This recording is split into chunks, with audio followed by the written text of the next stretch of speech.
Hi viewers, welcome to my channel. ఈరోజు నేను మీకు సోయాకు ఫ్రై చూపిస్తున్నానండి. ఢిల్లీ లీఫ్ అంటారు కదా, అది చాలా హెల్దీ అండి. ఇది కాల్షియం ఉంటుంది దీంట్లో. మెయిన్గా డెలివరీ అయిన తర్వాత బాలింతలకి ఇది పెడితే చాలా మంచిదండి. బ్లడ్ కూడా బాగా పడుతుంది. దానికోసం ముందుగా నేను ఇక్కడ ఒక 2 స్పూన్స్ ఆయిల్ తీసుకుని దాంట్లో కొంచెం జీలకర్ర ఆవాలు వేసుకున్నానండి. వెల్లుల్లి రెబ్బలు కూడా వేసుకున్నాను ఇక్కడే. అవి వేగిన తర్వాత ఆనియన్స్, పచ్చిమిర్చి ఇలా కట్ చేసి వేసుకున్నానండి. ఒక పెద్ద ఆనియన్ తీసుకున్నాను నేను ఇక్కడ.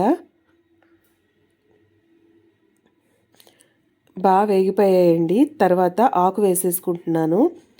నీట్గా క్లీన్ చేసి పెట్టుకుని కట్ చేసుకున్న ఆకండి ఇది. ఢిల్లీ లీఫ్ అంటారు దీన్ని. ఈ ఆకునంతా నీట్గా వేసేసుకుని బాగా కలిపేసుకుంటున్నాను ఒకసారి, ఆయిల్ అంతా బాగా పట్టేలాగా.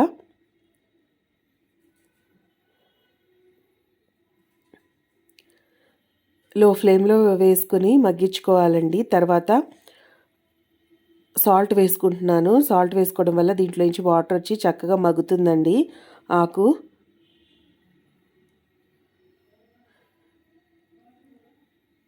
లో ఫ్లేమ్లో పెట్టి వేగనివ్వాలి. చూసారు కదండి, వేగిపోయింది మొత్తం. తర్వాత కందిపప్పు వేసుకుంటున్నాను. కందిపప్పుని ముందుగానే ఉడికించుకుని పెట్టుకున్నానండి. మరీ మెత్తగా ఉడికించుకోలేదు, కొంచెం పొలుగ్గా ఉడికించుకున్నాను కందిపప్పుని. దాన్ని కూడా వేసి బాగా కలిపేసుకుంటున్నాను.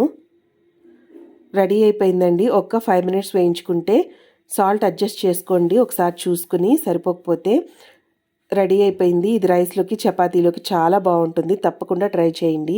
మీకు ఈ వీడియో నచ్చితే లైక్, షేర్, కమెంట్. నా ఛానల్ని సబ్స్క్రైబ్ చేసుకోండి.